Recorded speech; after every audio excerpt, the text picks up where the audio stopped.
Hi everyone, my name's Tashi Dorjee, a startup enthusiast, newly dubbed father, and the head of Flex for Australasia at JLL. Today I'm going to be your host for the Unpacking of APAC mini-series. It's an exclusive series at This Week in Coworking, where we're essentially going to look at what makes Australia tick from a future of work, office, and a co-working perspective. Now, a quick word from our sponsors before we get started. Office R&D Flex. It's the ultimate platform that helps co-working and flex spaces streamline operations, wow their members, and grow faster. Learn more at officernd.com/flex. Syncaroo. Now, Syncaroo keeps your best people unblocked through managed integrations, profit-protecting automations, and understandable tech guidance. Hop in and learn more at syncaroo.com. Ascensus. Ascensus is a global provider of software and technology for commercial real estate, helping the world's leading landlords and flex workspace operators deliver seamless digital experiences. Head over to ascensus.tech and let them know we sent you. Today we're going to be jumping into the psyche of a flex workspace operator. Today we're joined by Kasia Stelmach. She's the New South Wales manager at tech co-working hub Stone and Chalk. She's also a flex workspace strategist and community consultant helping shape the future of work. With expertise in how environments influence behavior, Kasia explores workspace evolution from cubicles to intentional flex spaces supporting deep work and spontaneous learning. So you're thinking of getting a camera? Yes, indeed. Although there's so much to choose from. Which one do I get? Do I get the Canon? Do I get the Sony? And then there's obviously full frame. Then there's the different versions. Do I get the Mark II? Do I get the Mark III? Do I get the Mark IV? Do I get the 5 from the Sony? It sounds like Iron Man suits that you're listing off. That'd be great. Because we're using Lumixes right now. Yeah. But I know Sony's are really good. So thanks for joining us, Kasia. Really appreciate it. You and I go way back.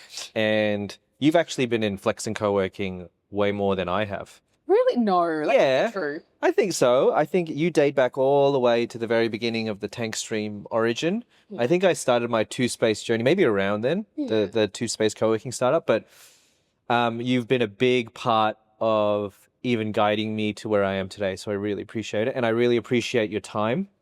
And, you know, the theme of this series is really where we think the future of office work is going and how flex plays a role. And we're trying to look at it a bit differently from just the co-working lens. But this particular episode, I think, is going to be fascinating because you've seen it evolve, right? You've been in this space a lot. So I think I would love to kick this off by just getting your overarching view of how you've seen co-working evolve. It's changed a lot. And I think I wrote a little bit of a thought piece just before COVID, ironically, about how it has evolved. Because I think if you look back to the 70s, I believe it is, don't quote me on it, that it was traditionally like workspace was more those cubicles. And like they did serve a purpose for deep work, but they came a little bit soulless and that whole kind of like you have a leader watching over all their minions to make sure that they obviously achieve the tasks that have been set out. And then with the tech boom, you saw obviously the Google campus that came through, which was more of a holistic of like, how do we make spaces more thought-provoking? How do we make the places more cohesive? Bringing people together like the fire did to create new ideas. Yep. But obviously that was reserved for people that had the cash flow in which to spend and splurge on these campuses, which were all-consuming. And it, you know, albeit became a little bit cultist. Yeah. You know, you lived on breathed in the campus and I'm not sure if that was the full extreme either that was the benefit. So you saw the pendulum swing from one to another. Yep. And then obviously you saw the first iterations of like flex space or co-working back then, where it was people with, you know, a sublet floor, getting mismatched furniture with the whole purpose of just bringing people together that were pursuing their passions, who needed a support network, who needed access to connections so that, you know, while you're doing BAU, you can't think of everything, but being in a space with multitudes of different thoughts and different people, it accelerates that process. Yep. But obviously then that kind of evolved of like, okay, we have mismatched furniture. This seems to be catching on. So then why don't we formalize it? And then we started, you know, workspace design started coming in. But then it also became a bit too prescriptive, I feel, over time, where the space was a bit too dynamic. It was still too activity work-based design, so that then the deep work got a little bit lost. And I think we lost ourselves a little bit in this process. So you can see how it's evolved over time, and you can see that we still haven't nailed the ideal model. Yep. Because I think what we still are missing as a collective is that space matters. However, it's not necessarily required at all times, but it is required at specific pivotal moments of your day. And I think we are on a journey of like trying to unpack and understand what are those pivotal moments. How can we make space dynamic or at least elastic enough so that we can retain that stickiness, however, still fall into that realm of it is a physical asset. It's still you can't magically move walls and do the things that are, hopefully in the future one day we can if technology allows us. So how do we interplay and understand how people relate to one another, create that stickiness, but still have value in a fixed asset and make sure that everyone along the supply chain is benefiting from it? Do I have the answers? No. But I can see that obviously there is a place for deep work. And I have seen instances where we're potentially repeating history, where we're going back to cubicles. I've seen architects and designers saying, oh no, they're called consultation rooms, but you're still in there for 8 hours of the day. So I think what I'm seeing is the pendulum swing. My concern is that we're starting to fall back into old patterns rather than taking the things that we've learnt along the journey of like what's worked. And also then recognizing kind of the things that didn't work. So how can we evolve it so we're not going from one extreme to another and having these like interior workspace fads, I would say. Because one interesting thing you raise, actually before that, crazy idea, you ready? And totally not functional now, but if we're talking what could be possible in the future. Big picture. I always thought what would be super cool and probably only possible on lower floors, if you think about a building, think of it like Lego or like shipping containers, because they've kind of done that like in Singapore, I believe, a couple of buildings like that. Imagine if you had a floor plan where a section of it you could remove and replace so that amenity changes every quarter. So you can literally survey your employees and be like, what do you want? Okay, you want wellness? Done. What do you want now? You want, I don't know, a pickleball thing. Okay, done. Like, anyway, random idea. I honestly think that would be super cool if that was even if that was a thing, because then the cost is removed from it, because it's almost like you subscribe. Random again, Blade Runner futuristic ideas. You subscribe to this kind of scenario where you get different rooms and you can kind of pick and choose without the annoyance of we got to change the fit out. This doesn't make commercial sense because you just plug and play. But even think on that, like there's an insurgent of 3D printing homes. What if we internal fit outs could be 3D printed? Oh, that's cool. Do you know what I mean? Like it's not unfeasible for that to be a way of the future, but also understanding that like we have a lot of materials that we use in different industries that are potentially applicable in this industry, like in, say, film and sound. We have acoustic curtains and that can create, you can move those and you can create quiet focus zones. Because that's cool, because you want to share your own film. Well, you've been in some pretty cool movies. It's some pretty cool movies. I'm not going to lie. I've been very fortunate to have some amazing experiences for someone who fell into it from sheer delight. Great Gatsby, Shang-Chi, just to name a few. You've got your own thing coming out, not to go into. I do. I have a few horror films, which are ironic, but cathartic for what I've been through in life. So I see like we still have silos of information. I think when we start unpacking those across different industries, across different disciplines, that's where the magic's going to start happening. And that's why I really think flex space is so valuable, because it is a place where the intersection of all these intelligent, thought-provoking people can commingle. And then, to my second point, I was talking to you recently about that agglomerated learnings through imitation. Because when you're exposed, there's that old saying that they say to you as you grow up and you hate it. It's like, you're the sum of your surroundings and you're the sum of what you consume. And it's like, I hate to say it, but it's kind of true. And so if you think of these spaces that are this melting pot of different thoughts, imagine what you become as a result of being exposed to so many different thoughts, as opposed to sticking to what you know and being within a confirmation bias. And I think that's where the magic happens. And I think that's an undervalued, unique offering that co-working and flex provides when it comes to city planning. It comes to obviously where we're going as humanity. I think, it's a pretty interesting space to play. I mean, the point even you raised around acoustic curtains, you know what I think would be a really cool exercise? It's you almost get like a co-working designer from a fit out and a floor plan perspective, and you get a bunch of people in movie and media, and then you go, hey, if you had to design the perfect space and lean into all of those different things, acoustic treatment, all that kind of stuff, what ideas could you come up with? Or if there's a niche co-working space for film and filmography, I'm sure the natural level, there'll be some ideas that emerge into how you could level up that space.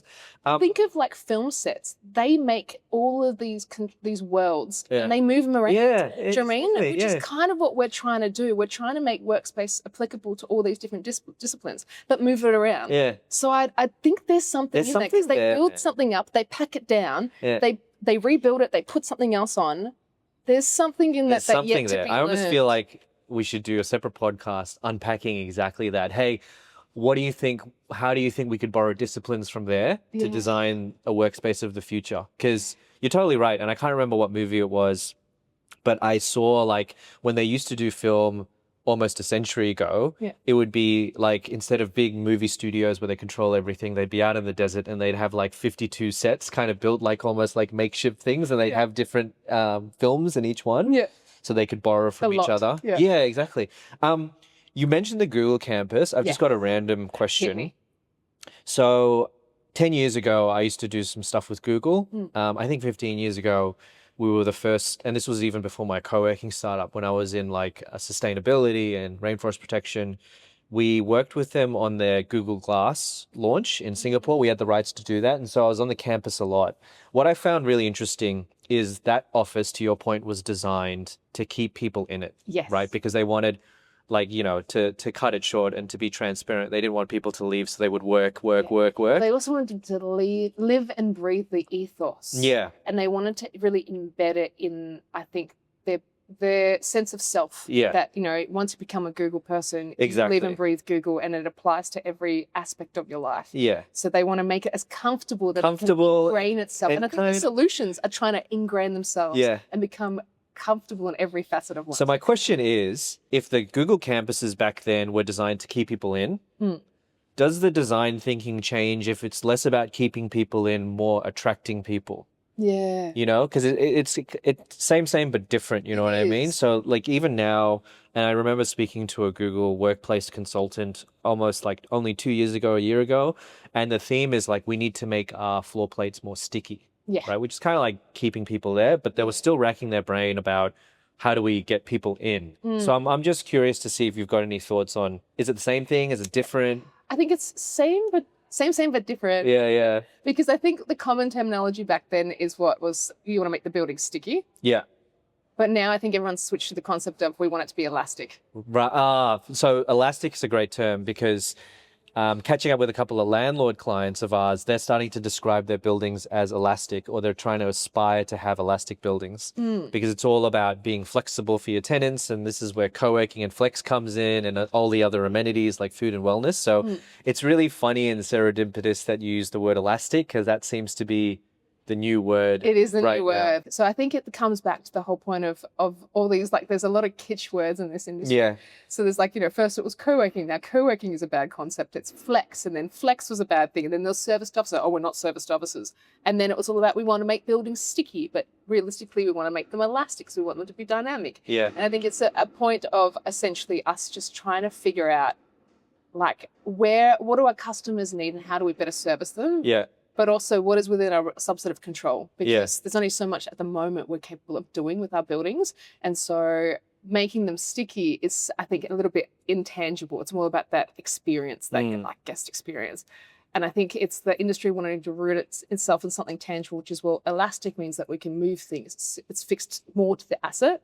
So I can see where we're going. Is it the end route? Probably not. It's probably another stepping stone along that journey. But I like the idea of buildings being a bit more elastic, that they expand and contract depending on what it is that you need from them. Because like I said, there's people come to workspaces for very different reasons. And so there's people that want to escape their family. There are people that come in because they need to do deep work, or there's people that need to tap into resources, or there's people that come to learn from others, or to, you know, find the right connection that's going to help escalate or accelerate where they're trying to get to. So for buildings to be essentially a one-stop shop for all, they need to be a bit more malleable and a bit more malleable. I use the word malleable all the time. I know. I love it. I love it, but I don't think everyone likes the word saying malleable. It's actually quite hard to say. It's almost it's very directly related to buildings because it's about changing the shape of metal. Yeah. And you know, with pressure, you have to apply heat, and you know, it moves all the atoms along. And I think if you do too much of it, it makes it brittle. Yeah, yeah. I think we're in an industry trying to figure out how far we can push things before we break them. Yeah. Because it's also interesting. One comment before I ask you a question that I know you've got some really cool thoughts about is the change in terminology as we've kind of seen from co-working to flex to service office. I get how co-working kind of took ownership of the word flex by necessity, and it was the right move to do because, post-COVID, people were, especially landlords and tenants, were asking for flexibility. There were a growing amount of enterprise clients and stuff wanting it, and co-working just seemed a bit too entry level for them and flip-flops and startups.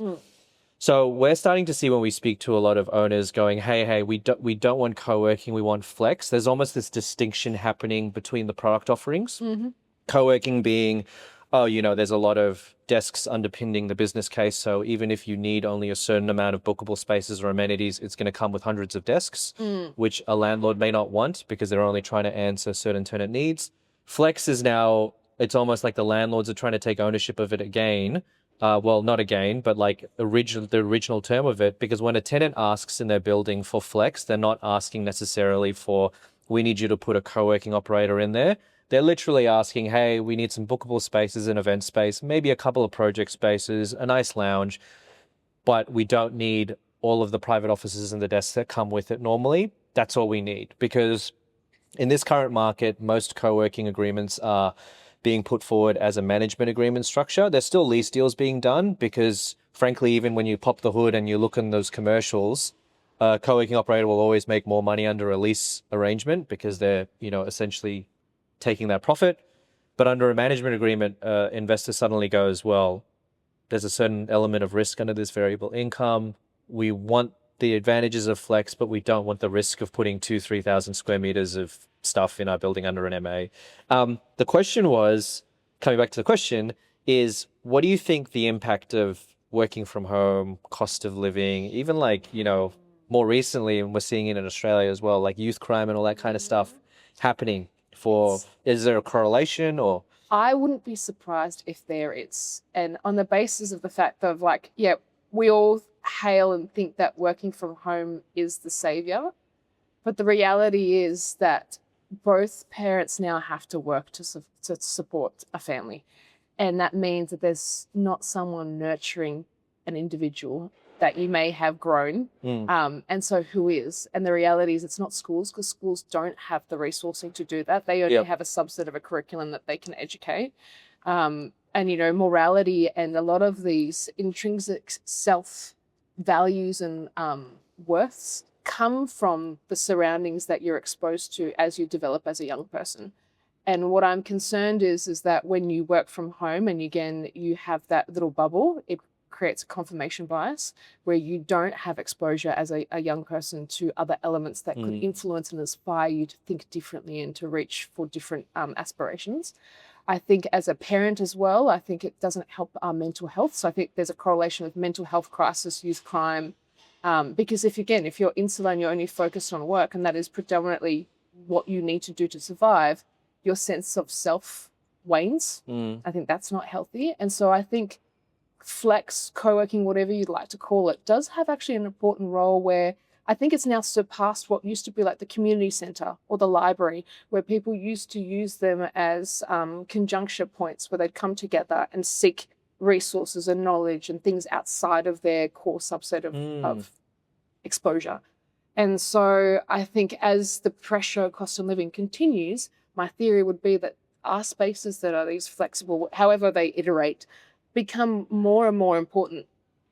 And if we don't do something now about it, if we don't invest in spaces that bring people together, these problems, you're only going to see them escalate. You're going to see more youth crime. You're going to see more mental health crises because we're not allowing people to be multifaceted, which we are as human beings. We are not all about work. And I think some of our best work comes when we introduce some of these other facets of our lives into that thinking to create these solutions that will build a brighter future.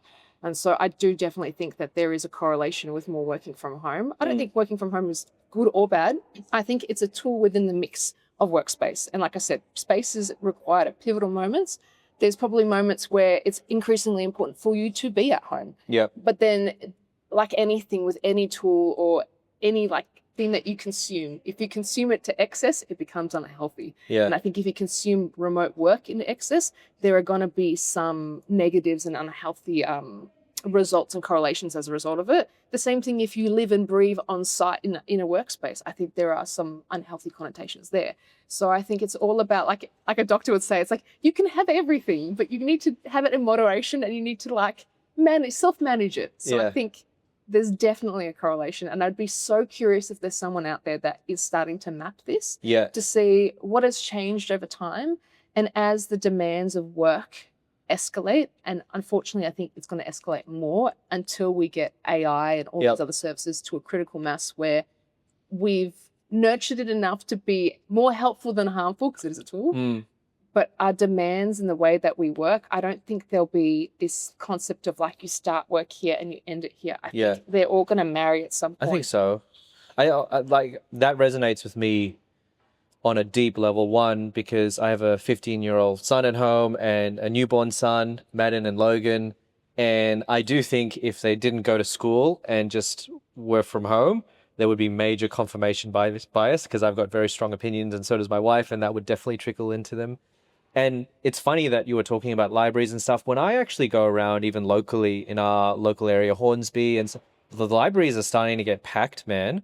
Like, they used to be empty, they used to be boring, they used to be not cool. I see people in there working. And it's not just students. I see a mismatch, a petri dish of lots of different people, and it's probably because it's the only place that they can go.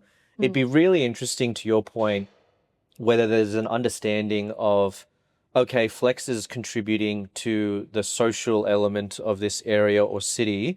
Can there be some form of arrangement where the government or, some sort of third party helps subsidize the commercial requirement or return of that space, whether it be rent or something like that, and have an operator leverage that, not just to make more margin and rent because they just chuck in their traditional plan, still make it very dense on desks, but take that reduction in the amount of rent they need to pay, or if it's under a management or agreement or whatever, to use it as an advantage to design their space in a very library-esque style manner. So rather than have 60% of their NLA dedicated to commercial product offerings to float the P&L, what does it look like if only 30% was there? And that's not necessarily going, okay, we need to underpin this with anchor tenants and commercials, and we've got 12 months to hit an 85% occupancy to make this work. You're supported in a way where it's like these bookable spaces is really for the community of people that need to work here. It's a double-sided conversation in the sense that it's not only on the future of work people and the co-working or the flex operators to come up with these amazing product offerings, because the reality at the end of the day is they're doing it as a business. So unless there's pressures relieved on the other end, and especially to your point around the social influence of these spaces. And like to your point, like with the spaces being the social spaces, we're still thinking, and your thinking is still thinking bricks and mortar and dollar. Think about the economic impact. If you have healthier people, happier people, more invested people in the community that have less mental health concerns, less load on health services, less load on, financial support in other realms, whether it's, having to have daycare and all this other stuff, because there's a mix of spaces that they can work with and their life is a little bit more well-rounded. There's a cost saving there. Yeah. And that obviously trickles into the government's the budgets. So if you're spending on these social spaces as you're rezoning co-working for, there's a potential economic benefit outside of just the physical asset. And I think it'd be really interesting if in future you have green spaces that are protected in CBDs and across the board, that we rezone certain flex offerings as community spaces, and that's actually valued because it does contribute to an economic saving that would otherwise, if these spaces didn't exist, you'd have more loneliness, you'd have more people then, again, mental health issues, or more adverse health issues, or you'd have then more crime, more dysfunctioning individuals in society because they're not nurtured, they're forgotten. And with an aging population, that's only going to escalate. And so there's something really interesting about incorporating these spaces into the design of precincts. But conversely, I don't think anyone's actually thought about the economic contribution that having spaces within a precinct like this contribute. Yep. Think of it just like, the adjacent industries that might be created as a result of having a flexible workspace in a particular precinct. Yep. Think of the cafes, the foot traffic that as a result of having more bodies or people there that are wanting to experience an area are floating through. Think of, in addition to housing, because people will obviously want to populate that area, like the value that it contributes outside of just the physical space that it's in. And then how does that develop? And I would love to see, and I think there's already instances of this happening, but maybe it's not well documented, the micro cities that are happening. Think of, we have a housing shortage, so we need to make more houses. But obviously all of the economic wealth and the jobs are still centered in the CBD. That creates load on our transport. So how do we disperse that? How do we make places of work accessible outside of just the core? And Flex is one of those kind of anchoring points that can start developing it. Think of when you have these new land developments and the things that create the value and the equity in the properties, the fact that you have a new land offering that's being released, you have a supermarket that's, a shopping centre that's being installed, you have a school, you now have all of these other pieces of amenity that are creating value for people to want to relocate there.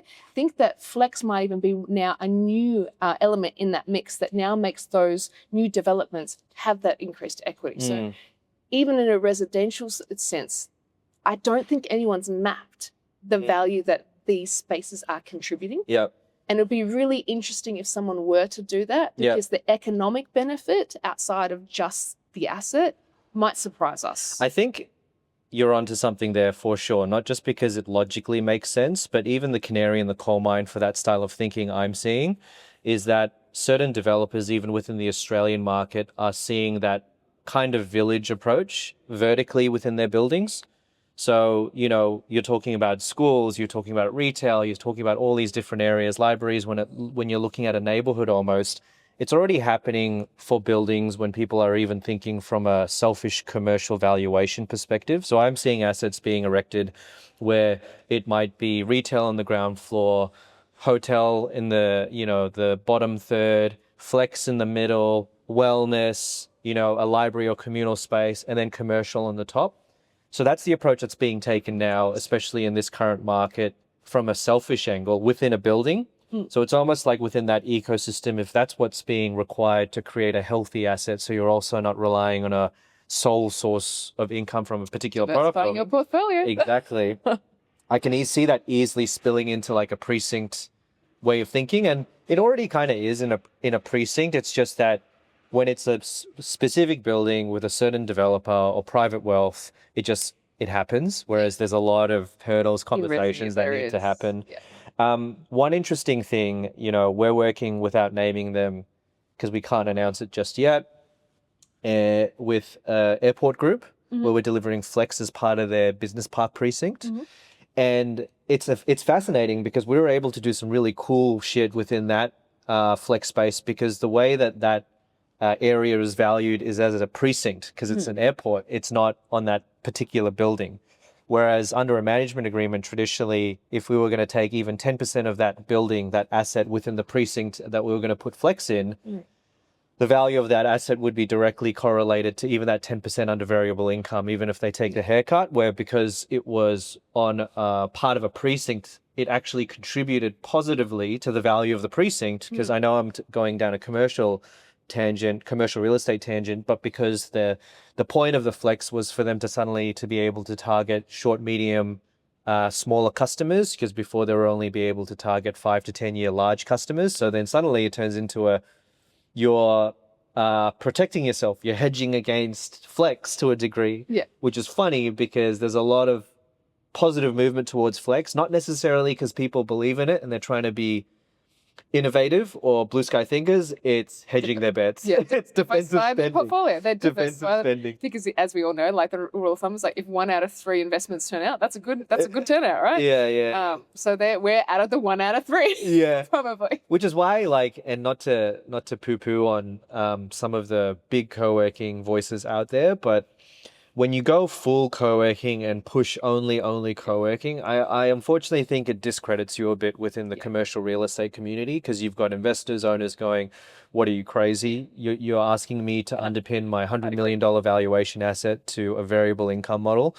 Like, get real. Like, it's almost like if you can at least demonstrate a balanced approach, you'll be taken a bit more seriously. And I think we need to do that. I think that makes sense from the customer's perspective too. Just like I try and explain flex as it's a tool in your wheelhouse. Think of yourself as a human being. It's an appendage, right? But you still need your core, right? Yeah. And so I still think that commercial real estate is the core. You still have a core team within any organization, whether it's your head of marketing, your ops, whatever it may look like, that will not change, right? Yeah.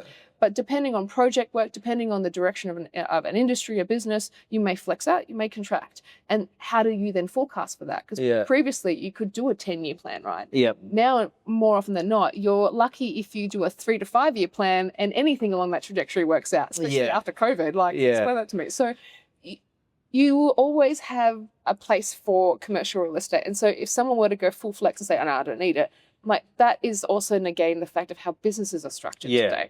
But the fact that you take on different things, a bit of remote work, a bit of, a flexible workspace, you have your anchor. Think of, if you had everything flex, think of the instability that might even present internally from a branding exercise for your team.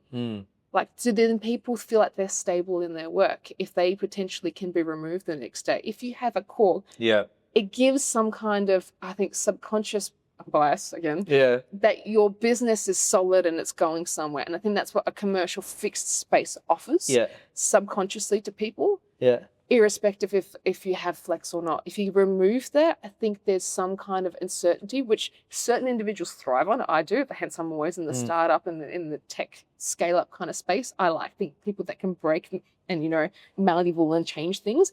But not every individual who's building a family, building a life, feels comfortable in that space. It can create a lot of anxiety. So I think when you have people that are talking to you about, oh, I just want to do a whole building with flex, and all the brands are going to be in there, not all brands are going to go in there, because mentally to them that doesn't show that strength to the market that they're a fully fledged brand.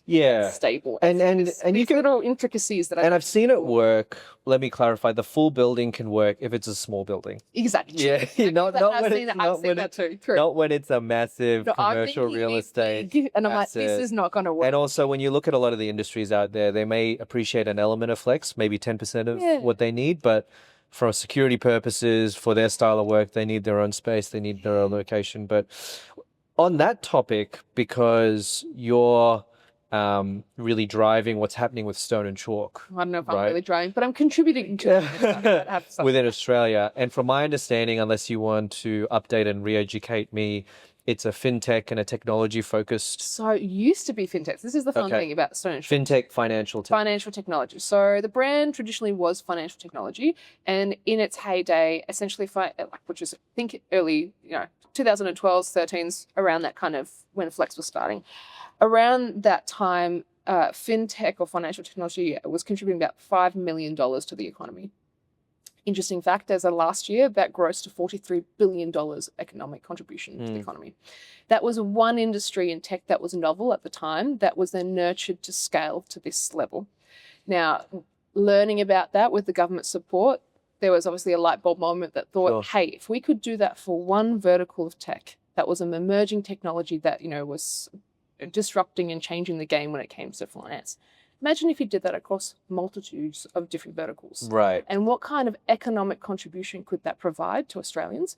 What kind of standing could that place us on a global scale? Because we can't continue to mine. We're not a manufacturing country. So how do we ensure the economic future and the well-being of all Australians? Well, technology is a really amazing avenue for us.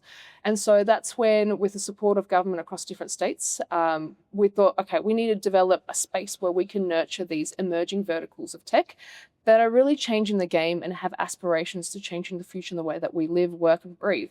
And so we have verticals now like quantum, and working with one that's Archer, that's trying to change the way that we interpret viruses like COVID, so that We can mitigate quantum as in quantum computing. Yeah. Yeah, cool. We have, obviously AI is the new flavor of the month. Everyone's yeah. underpinning in AI, and we have different verticals of what that can represent as. Yeah. And there's immense, obviously, efficiencies that can be driven through AI, and there's a few other things. We're not going to pretend that that's not going to happen. Oh my God. Okay, we won't go on the tangent, but I was going to be like, hey, give me your AI impacting film spiel.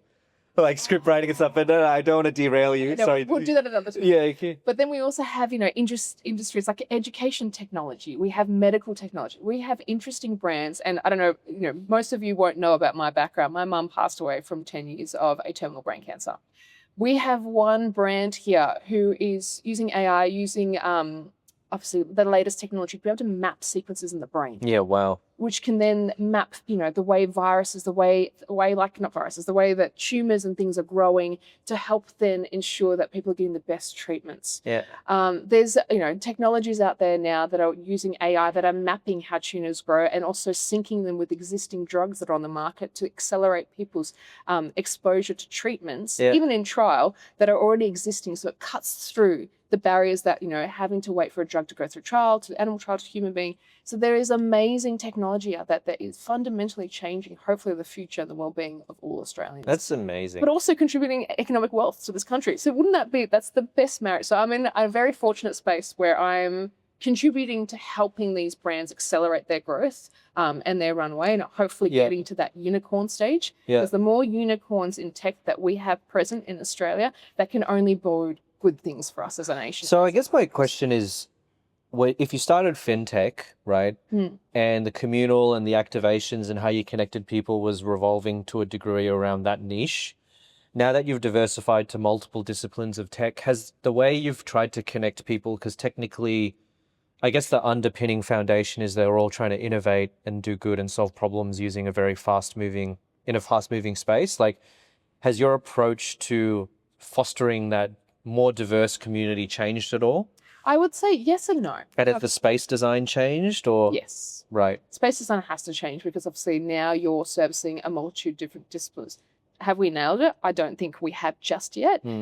Just because we're learning just as fast as our brands that are contributing to these solutions are learning. Yep. But we do have to obviously adapt the space to service their particular needs. However, there are some commonalities across all businesses that we can cater for. But the thing that I love seeing is this point that we talked about previously about eliminating confirmation bias and contributing to an acceleration of those agglomerated learnings through imitation. By having different disciplines and different verticals of tech and having these individuals exposed to one another, there are light bulb moments that are happening constantly that then evolve how they approach the solutions that they're delivering. And it's even just like seeing how a different industry approaches doing X. Hey, we've always done Y, but X is actually applicable in our industry. Maybe we should give that a crack and see if there's an opportunity to accelerate growth through that. That's the beauty of it. And then also being the fact that we're in Tech Central, which is a globally recognized precinct, and having access a stone's throw away to obviously investment networks, to corporates that have, they do reverse pitches and they're looking outside of their internal organizations for solutions and to iterate at a fast rate. There's also access, obviously, to these unicorns who beautifully, as these businesses scale, there is this intrinsic need to give back. And I think that's also tied to the Australian nature. We're all about mateship and we have this really easygoing way. But when someone's back is against a wall, we always come to help. And I love that we have these unicorns, literally, again, a stone's throw, I know I'm plugging it, able to come and be like, you know what, we've done this before. Here's how we approached it. Or just hang around long enough, and Stephen Bradbury, being Australian, because sometimes it's grit. You got to hang on for long enough, and then everyone falls over, and you're like, you're in. Yeah, gold medal. Closing remarks, because we're at time now. We can talk forever. Closing remark. I think we're like in a really interesting space now. I think the way that we're questioning how we use space is really cool. Yeah. And the fact that we have people now willing to challenge the status quo and willing to try different things. I bet not all of it's going to work, but it's that process that brings really cool things. Yeah. And I'm excited to see what comes out of it and all the different iterations and how we all benefit indirectly from the existence of flex space. Whether it's through commercials, whether it's through social aspects, whether it's through quality of life, whether it's you name it. So I'm quite interested to see where we're going. I think you've opened up Pandora's box for someone to have a bigger conversation on the social influence and impact of flex within a city and a neighborhood. I think that needs to be looked at in a way where both parties can kind of meet in the middle to design something that's helpful and not required to be. It's almost like not required to be a business. So you've got those commercial drivers, but run as a business so that it's not a charity case, but it can contribute. Rooted in some sort of groundingness. Yeah. I love charities and love not-for-profits, but I think, like if anything, too much of one thing is not a good thing. And Exactly. so having some grounding. And then if you've got something that can take care of itself, you'll never have funding pulled. You know, it's its own living, breathing thing that can then evolve and adapt without having to go Tom Sawyer at asking for more cash. Yeah. It'll be its own startup, right? Yeah.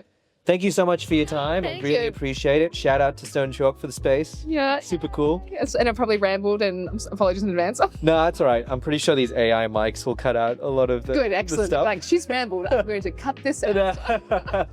All right. Well, thank you so much. You might as well. Bye, everyone. Good. Hopefully the audio was good. I think the audio will be fun.